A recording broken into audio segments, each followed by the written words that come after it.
L'affaire Skripal n'en finit pas d'empoisonner les relations entre Moscou et Washington.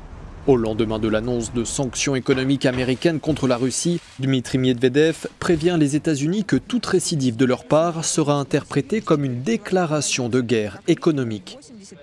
Le Premier ministre russe redoute une deuxième vague de sanctions bien plus dure que les premières et prévient que son pays réagira. Mais cet analyste doute des possibilités d'action réelle de la Russie. Comme Gorbatchev l'a dit, la réponse devrait être asymétrique, originale.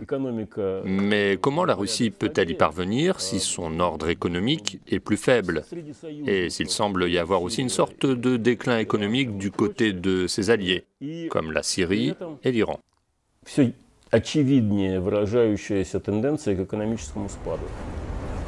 Une analyse que semble partager ce conseiller en macroéconomie.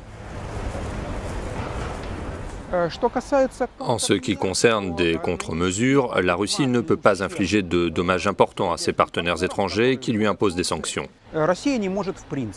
Leur dépendance à l'égard des produits russes n'est pas suffisamment forte pour que la Russie puisse avoir les moyens de répondre.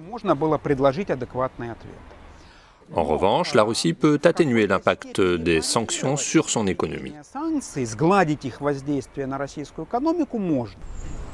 Ce jeudi, le Kremlin avait qualifié la première vague de sanctions américaines d'inadmissible, d'inamicale et d'illégale.